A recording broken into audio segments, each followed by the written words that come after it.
Welcome back for another video. Who are the best players that we should be buying for Gameweek 35? I know some of you have even got your wildcards active, so this will help you structure your squad effectively for the final 4 game weeks. We've also got double Gameweek 36 to weigh up. I recommend wait until nearer the deadline later in the week before you make any transfers, if a potential double Gameweek announcement could affect your plans. Aston Villa, Spurs, Man City, Bournemouth, Palace and Wolves all have a chance of doubling. It could be all of them, it could be none of them. So anyway, goalkeepers first then. It's actually Pickford that tops the table this week. Perhaps the first time all season he's been up there as well. He's on 4 points. They're home to an already relegated Ipswich, of course. Further to that, in Gameweek 37, they also face a relegated Southampton team. Both home fixtures. So, yeah, if a double Gameweek 36 announcement drops, on a wildcard, I think the perfect play is actually to pick Pickford along with a double Gameweek 36 goalkeeper, because the double Gameweek keeper will blank in 37, but that's when Everton have got Southampton home. In second place, it's Raya this week, who's home to Bournemouth. Well, he's in joint second actually. It's Flecken and Martinez as well. They're all on 3.8 points this week. Bournemouth are going to be without Evan Nilsson for their trip to the Emirates, unless of course they're able to appeal that red card. But yeah, that should help Arsenal's clean sheet chances in theory. A big talking point this week is those teams playing in Europe either side of Gameweek 35. So we're talking about Arsenal, Man United, Spurs and Chelsea. And the question is, how much will they rotate in Gameweek 35? And how much of a drop in performance levels will we see? As far as Arsenal's defence, I think it's not a huge concern. It's a very organised, tight system.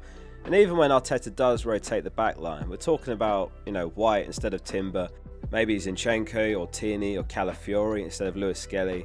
Saliba and Kiwior are likely to start in centre-back regardless, so yeah, it's still a world-class defence. Likely to keep a clean sheet either way. I mean, that's what I've convinced myself anyway, as someone that's doubled up on Arsenal defence. So if your wildcard's active, the goalkeepers to keep at the back of your head are Martinez, Kepa, Henderson and Jose Sarr. They could have a double Gameweek 36. Vicario and Edison or Ortega of course could as well, but those are less appealing. Let's take a look at the defenders next. And quite typically, Vardiel scored in the FA Cup for Man City as they knocked Forest out of the FA Cup and kept a clean sheet as well, which would have been a mega haul in FPL. Marmoush assist as well of all players. He's joint top this week on 4.2 points as Man City host Wolves. We've got O'Brien, Mikalenko and Branthwaite all popping up as well for the same reasons that we saw Pickford leading the keepers table. You could honestly double up on Everton defence on a wildcard. Even with Tarkowski out for the season, they still did well at Stamford Bridge, all things considered. Just 1 goal conceded from 0.88 expected goals.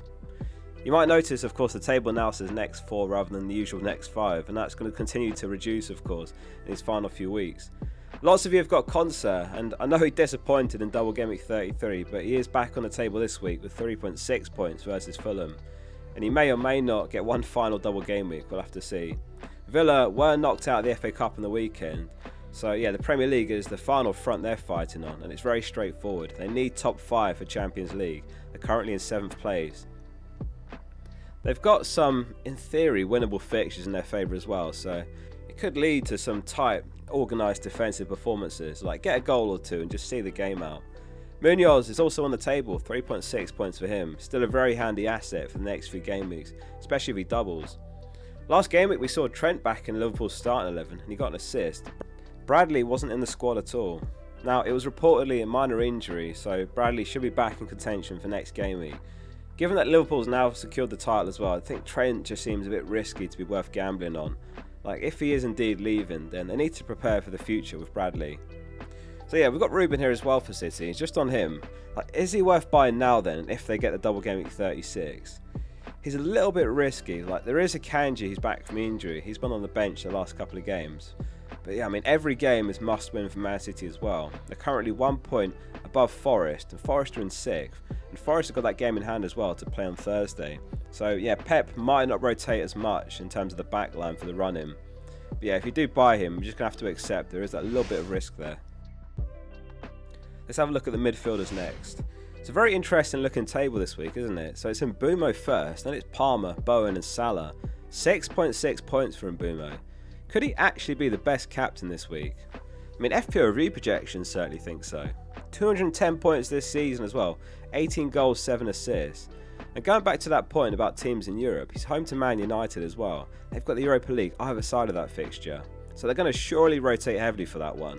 Like, Europa League is going to truly make or break Amorim's first season. Like, if they win it, they're in the Champions League, and I think the fans will forgive such a poor showing in the league. But the expectation, of course, is still to improve heavily next season. But yeah, it would have an unbelievably big impact to Man United's income as well, so there is that. Like, being in the Champions League versus having no European football whatsoever really has a massive knock-on effect. So yeah, I think it's got the hallmarks of the kids starting in this one. I won't even try to sell you on Palmer. I mean, fans have been critical of Maresca not getting the best out of him recently. But yeah, Maresca and Sis is just a mental thing. I know lots of you have turned your back on Palmer as a pick, which is fair enough. Bowen, however, is someone that I think truly deserves our attention. He's got Tottenham home next, again prioritising Europe. And then they've got Man United, who obviously will have just played their second leg a few days before. And if they're through to the final, then they'll be taking minimal risks in the league. Again, it could lead to rotation. They've got a Forest home game at 37, then they finish the season against Ipswich. He's really gone under the radar, Bowen. 19 attacking returns this season and 30 starts, which is really respectable.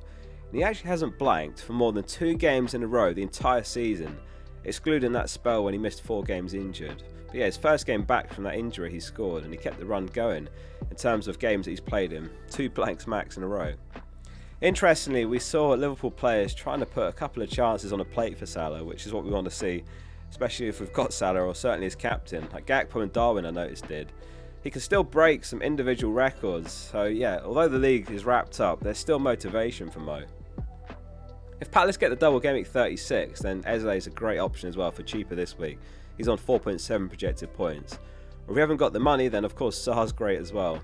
He has been a bit of a troll in FPL though, hasn't he? I mean, 1 assist in his last 6 league games. He scores a brace in the FA Cup and he gets an assist there though. Eze with an absolute wonder goal as well, and Mateta got an assist that game as well. What a game that would have been if that was FPL. Don't offload your Palace assets just yet. Let's see what happens with the Game Week 37 postponement. Basically, Palace, Wolves, Man City and Bournemouth have got fixtures against each other which absolutely have to be moved in the weekend of Game Week 37 due to the FA Cup final clashing. So they can either move it a few days later to the midweek and it remains a single game week, or they can bring it forward to midweek, which becomes a Game Week 36 double. Separately to that, as we touched on in the transfer plans video, Spurs have asked for their Game Week 37 fixture to be moved, reportedly to Thursday 15th of May, basically to allow some more rest before the Europa League semi-finals, and that would be a double Game Week 36 for Villa and Spurs if the Premier League approve it. Villa have written to try and reject it, so Premier League's call on this one. Let's see what they do. To be fair, it'd set a precedent if they approve it, because historically they've not done this sort of thing, but other leagues do typically do it.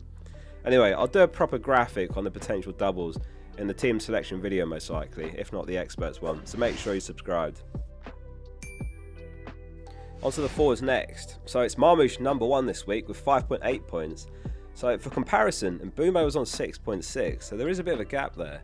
I've got a feeling we might see lots of Mbeumo captaincy next game week with that in mind. He is considered optimal this week. He's currently the most transferred in player as well. I mean, what could go wrong? Haaland's reportedly back in training as well, which does make Marmoush a potential problem. It could be around Game Week 36 or 37 though. I mean, maybe he's back this weekend even if he's ready. We knew that we'd be expecting him back around 36, 37 of course, and yeah, the gamble was that we make the points up for it in the double game week, which didn't happen unfortunately. At least he scored in game week 32 and 30 though.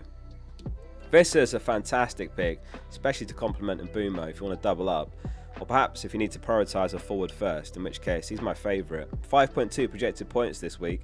Isak's a bit further down at 4.7. We've actually gone with Watkins for the player photo here on the left hand side of your screen, if you're watching anyway, not listening. The reason I went with Watkins isn't just because of that potential double game week 36, but Rashford's picked up an injury now, which would make Watkins an absolute gem for the run-in if Rashford's season is over. I mean, let's see what unfolds later this week in terms of fixture announcements and Rashford news.